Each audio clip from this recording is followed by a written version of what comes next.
Welcome back, all you Fabricans and Fleshbags, to the super not funny show reviews. And this week we are reviewing Peacemaker episode 7, the penultimate episode of the Peacemaker series called "Stop Dragging My Heart Around." So, was it good? Was it bad? And should you be watching? Peacemaker episode 7. The penultimate episode, and like all penultimate episodes, a lot of shit's happening. So many things are happening in this. It was packed full of stuff. And that said, with all that stuff that was going on, I thought it had a hell of an opener. That was a hell of a, and like, remember what I said about this show? Damn you, James Gunn, for making me care about Peacemaker. Damn you for making me feel sorry for him, and dare I say, like him. That opening scene, LADI. And by the way, this review, I'm sorry, it's a spoiler review. I think actually, straight up, I love this episode. Right, LADI? Yeah. What do you think?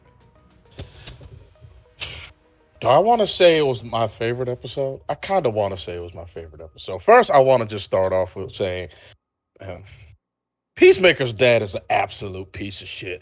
He is the pieces of the shit. Like, he's the shittiest. He's like green shit. Like, straight up, like diarrhea shit. Like the shit that's so bad that you have to flush immediately as soon as it hits your toilet. You flush while it's dropping. It's just God. He is.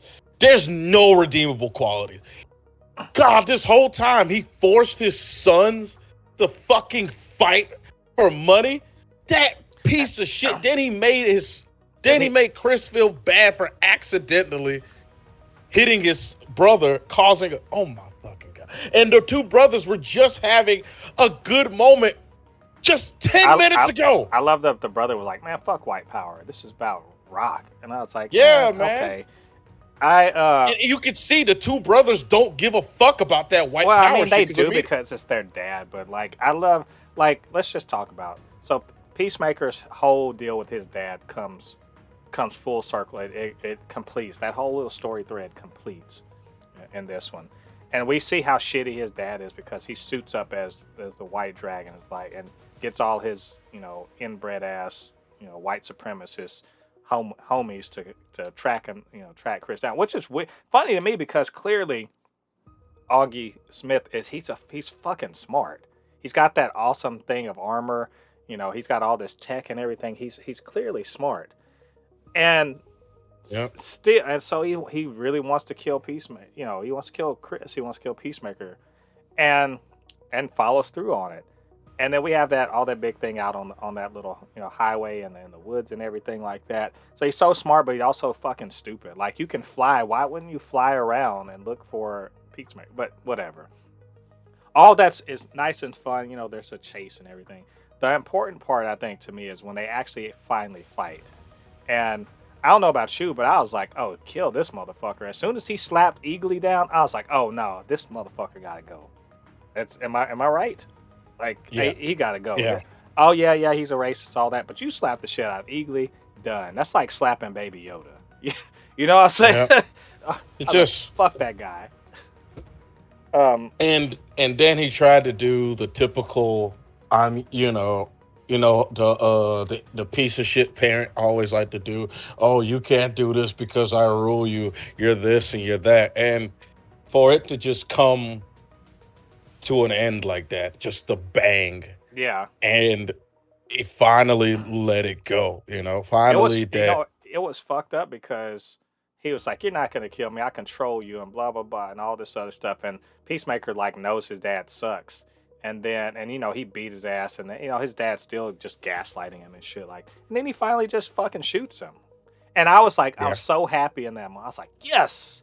And then I looked at the way Chris reacted, and I was like, oh no. Because it doesn't fucking matter how terrible Augie was.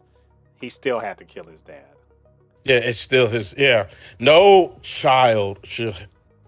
person should ever have to kill their own. And he did. He knew he was doing the right thing, right? Yeah. but still, It's, yeah, he had. It was just so. And we also get to see Vigilante is just a fucking sociopath. Dude yeah, has he he's just he knows he ought to be doing something, but he's just like doesn't actually know. So, but yeah, I want to give shout out to John Cena in this episode. This man has leveled up. I'm yeah. telling you, this man has leveled up. He's a great actor. Fuck He's me, he's he is killing it in this one. yeah, he is a great actor. Like I started noticing throughout the show, but now it's like it's without a doubt he is a great actor, and my goodness, I'm loving. They've made me like I said, James Gunn and John Cena has made me love Peacemaker. You know what I mean? How dare they? I want to hate Yes, him forever, but yes, and no, but beyond that, I mean that was huge right there. That he basically finally, cut off that part of his life that was messed yeah, up, and even like praying about and saying I'm sorry for letting him look after Eagly. I'm like, man, this he really is like getting moving past it. Also, just a side note, uh, apparently Peacemaker's bisexual. I guess that's was was that something his dad was outing him or something? I don't know. Beyond that, we see Mern. Mern is killed. Mern's killed by the other butterflies, in a gross way. That was a fucked up. They crushed him. yeah. Uh, That's well, really, she crushed him, yeah, yeah, whoever that or was. Valk, whatever that, because they looked in horror, like you you you murdered him. Yeah. So You know what I they have. mean? Well, I mean, we already knew the butterflies. They're just people. And they have standards and stuff like that too. They just don't think we're people. That's that's their thing. Yep. Um, we also see Leota sort of coming clean and being just like, I hate doing this, right? And we have, Yeah. and we see her. I loved her and Harcourt arguing, and they just like fuck you and all that other stuff, and Leota really being like, I don't want to do this. Waller's my mom, and all this other stuff. And then when it comes down to it, they beat the hell. They fight face off against Judo Master, and team up, and as a team, they kick ass. So Uh, I'm gonna just come to this conclusion: Judo Master's a fucking idiot. what? I think it's. I thought there was something there that maybe he, but he's a fucking idiot. He's a fucking idiot with a what is it called? What is it called? Giant man's complex or small Small man's man's complex. complex. He's a fucking idiot. Like, Well, I'd say he knows about the butterflies and he's working for them. We don't know why. So his story hasn't actually been completed yet, but it was nice. Like I said, it was nice to see them two work together. And Harcourt was mad, and then when Mern died, it kind of like healed that rift between them. I like that she was just like, you are good at this job and everything.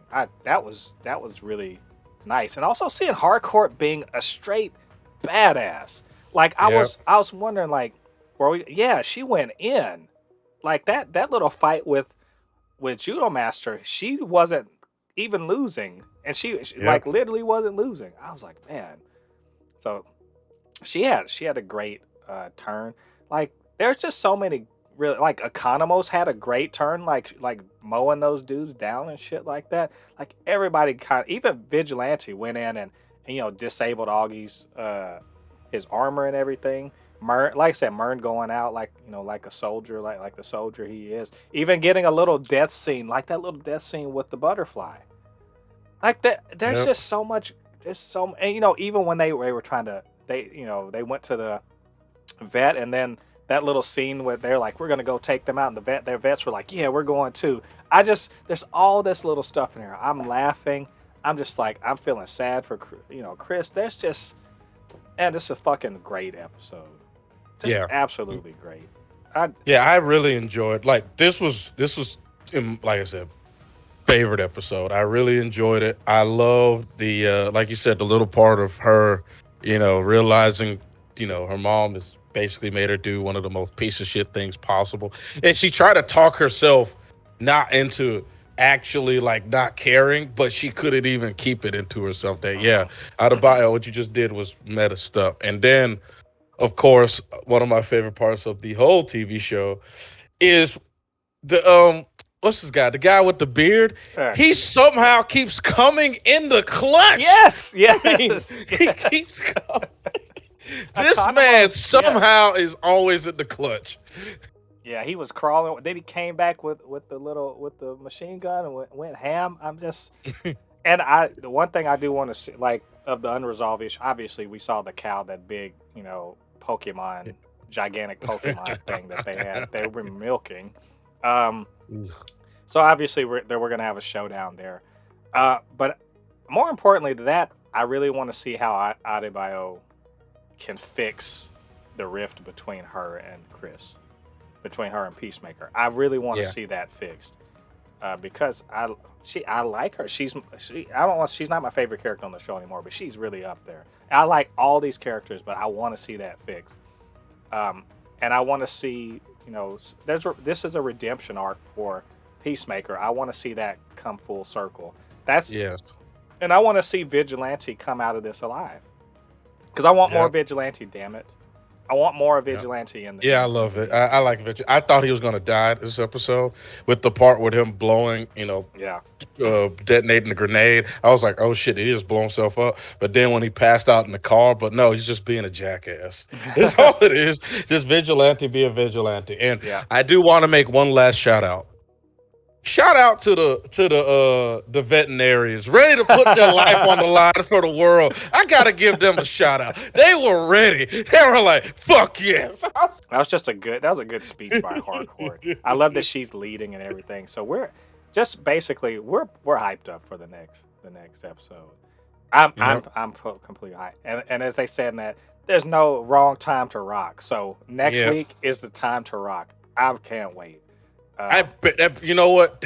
If that is not the name of the episode, there's no wrong time to rock or something like that. I hope that's the name of the episode, but we'll see. Yeah. It's just God, man. I love this show. I love it. It's just God, the acting, and to finally see that come to an end. Because my God, I'm piece of shit. Yeah, fuck that guy. Yes. But I can't wait. Next week, the finale, and I'm confident James Gunn and the crew, they brought it in for not just a safe landing, but an awesome landing. So Yep. next week, people, we're going to be on it. So in the meantime, what do you guys think about the episode? What do you think about what we had to say? Once you get down to the comments, let us know what you're thinking. Of course, you can always hit us up, supernotfunnyshow@gmail.com or at supernotfunnys1 on Twitter. And, we can chop it up. Of course, you can hit the subscribe button, join the Super Not Funny Show family, and the notification bell. It'll let you know when we drop new content. All right, all you Fabricans and Fleshbags. I've been Mo De Poupe, your resident fabricant and commenter extraordinaire on all things pop culture, joined by the anime expert, video game designer, and lover of all things superhero, my good friend LADI. And we'll see you guys on the other side of the thread. Peace. Peace.